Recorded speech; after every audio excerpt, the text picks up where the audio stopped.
So one of the chapters that we wrote was Sales Cycle-onomics, right? And gosh, like we were saying, we wish we could just record this stuff offline because I think we nailed everything we wanted to say.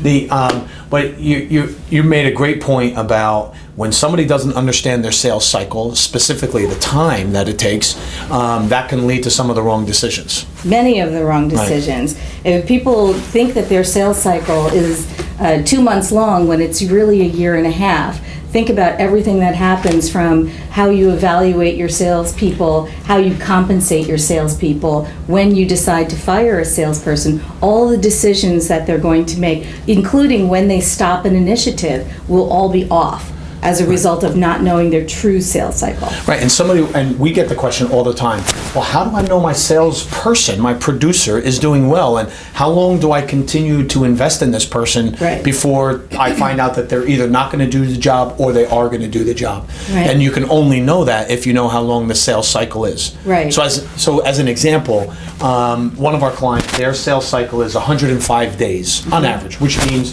from the time they meet a prospect to the time that they qualify them, work them through all their steps, and the time the other end of the cycle is a sale is on average. Including the approvals. Because that's the end of it. A lot of people think that the sale is done when it closes and they get a signature, but it's actually beyond that. It's when they get the approvals. And all of that from the beginning to the end with the approvals is the sales cycle.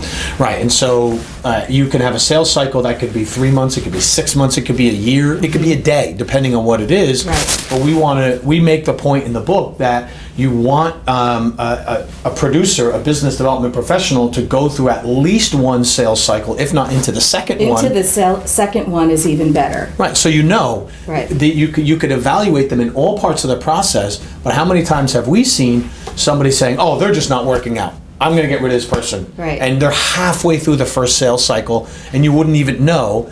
So not only did you not get the sales out of them, but all of the work they did in the beginning, you just blew all those relationships. Right, all the relationships that are in progress from this salesperson are still in progress. You fire the salesperson, the relationships don't necessarily transfer. Now what?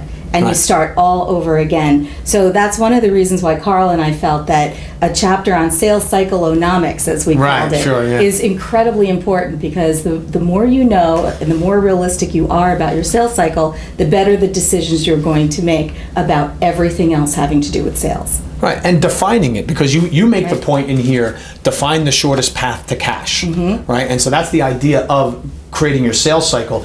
You might say, well, it takes 90 days or 60 days to make a sale, but that might not be the shortest path to cash. Right. It might just be how other companies have done it, or maybe how you did it in the past. But when you can actually define it, lay out the steps and say, here is the most effective and efficient way that we can get from lead gen through sales, the signature, all the way to approval, that then becomes your sales cycle. And most people think they don't have really a lot of control over that. They'll say, oh, it's seasonal, or no one's thinking about buying during the holidays, or it's August, Caryn. There's no way, right? But we've learned much differently that if you're proactive and you define your sales cycle and work all the way through it, you can actually soften some of the seasonality in your business. Right, absolutely. Yeah.